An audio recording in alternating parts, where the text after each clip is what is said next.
Today, we are joined by Barkha Dutt, who certainly needs no introduction, having been one of Indian TV journalism's most familiar faces. Over the last 2 years, Barkha has brought us ground stories on how the pandemic has been affecting us. And today, she joins my colleague Jami Malik and I to discuss her new book, which is To Hell and Back Humans of COVID. Chronicling that journey, which I think went over 30,000 kilometers across the length and breadth of the country. Thank you for joining us, Barkha. Thank you, Vinayak and Jami, for having me. And, this is the very, very first conversation I'm having with anybody about my book. And you've actually held that copy before I have. So thank you for doing this.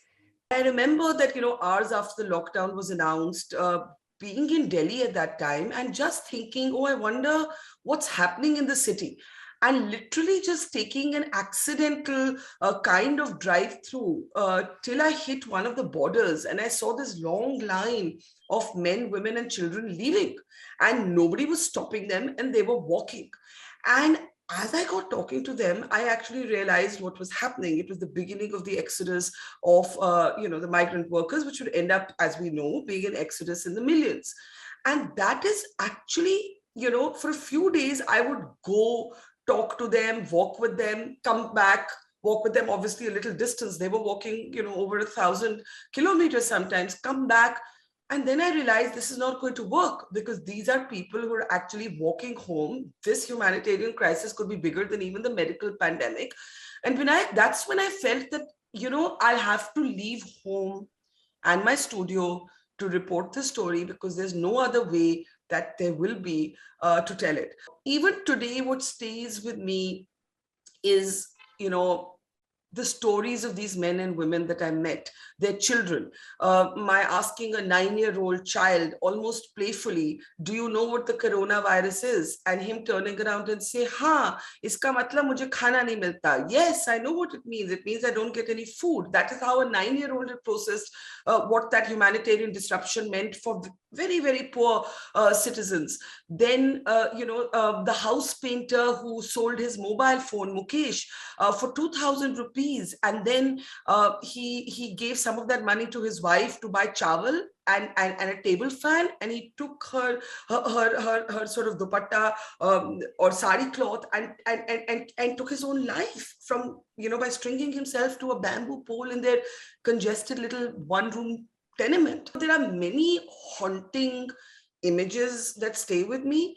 The abandoned 70-year-old Leelavati ji outside a Bandra railway station, thrown out by her own family with nowhere to go. So many haunting images stay with me. But I guess that first, sort of exodus of millions of our poorest citizens, that took some getting used to. I've never seen, I feel like I've seen a lot. I've seen war and riot and, as you mentioned, like natural calamities. And I've covered insurgencies for over 20 years. I've never seen anything like this in my life.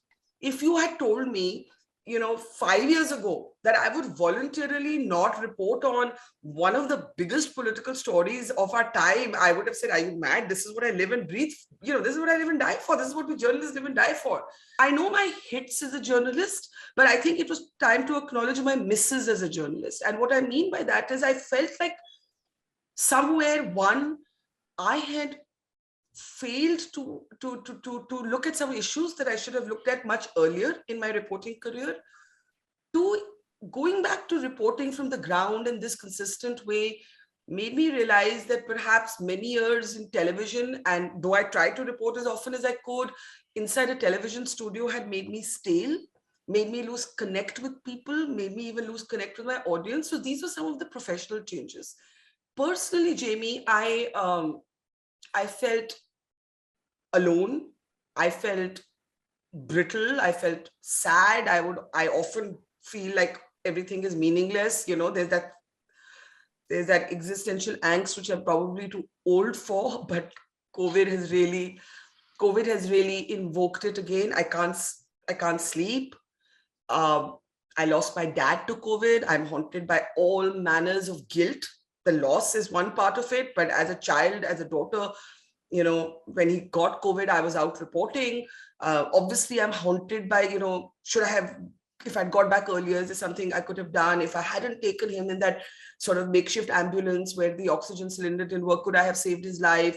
All the things that I didn't do when he was alive. So this has been cataclysmic for me. It's been transformative for me professionally and personally. And it's made me really reprioritize my life in all ways, in some ways. And I think it's just made me a sadder person. I can't get away from that. I came from a erstwhile world of big satellite vans and, cables on the top of cars and 10-person crews. And here I was, a 3-person crew and my driver.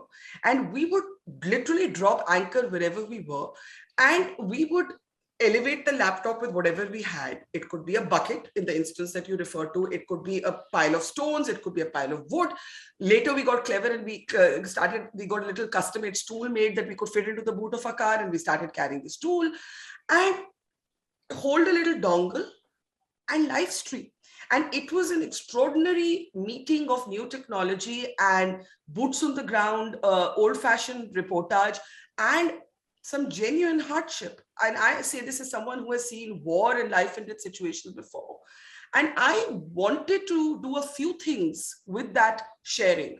One, I do personalize my experiences, and a lot of people engage with them. They want to know more. Why was it like this? Why didn't you do this? How did you telecast live? A lot of questions. Secondly, I think this was an uncovering of how you don't need a lot of capital, and that you can actually convert a corner of the road, a piece of the field, into a studio, especially when big studios were, in my opinion, falling short of what their audiences wanted. And three, why not? BTS behind the scenes is such a big part of our lives. What is so wrong if I gave a sense of, like, how is this even an ethical question? And like I said, it is about sharing who you are fully. My personal style is to be personal. I'm a personal person. I'm not a very detached, 2 arms removed professional. Some people don't like that about my journalism, and that's absolutely fine. I don't feel the need to alter myself into a version that will get approval from everybody, because, by the way, that's impossible anyway. But I remember coming back once from a cremation ground in Delhi itself, and meeting one of the volunteers who told me that that particular week he had cremated 300 bodies, and the official data was showing something like 22. Yeah, I mean, I'm just giving you an example. And I was like, oh my God. And then I started looking just anecdotally for the gap between what districts were reporting and what I was finding on the ground at burial grounds, cremation grounds, mortuaries, and morgues. And I found that the gap was massive. And I remember coming back and saying, if this is the gap nationally, then I think the actual number could be 8 to 10 times higher. And everybody looked at me like I was crazy. And now the numbers, at least the experts, are also looking at numbers anywhere, in that it's possible that it could be as high as that. We only counted those who got a COVID test. If you did not get a COVID test, if you died on the way in an ambulance, in your car, you were not going to be counted. So in rural India, I saw a massive anecdotal chronicle of sudden incidents of deaths, especially in the April-May period of the second wave, and nobody counting them. Nobody. I think, as I write in the book, that it's in the debris of COVID, that the next set of sad but compelling and sort of reportage will have to be done. That is where we need to turn our attention now to, as journalists. I know it feels like, oh God, we've done this for 2 years, but it is in that debris. It is in that debris that the next few years of our country will get defined.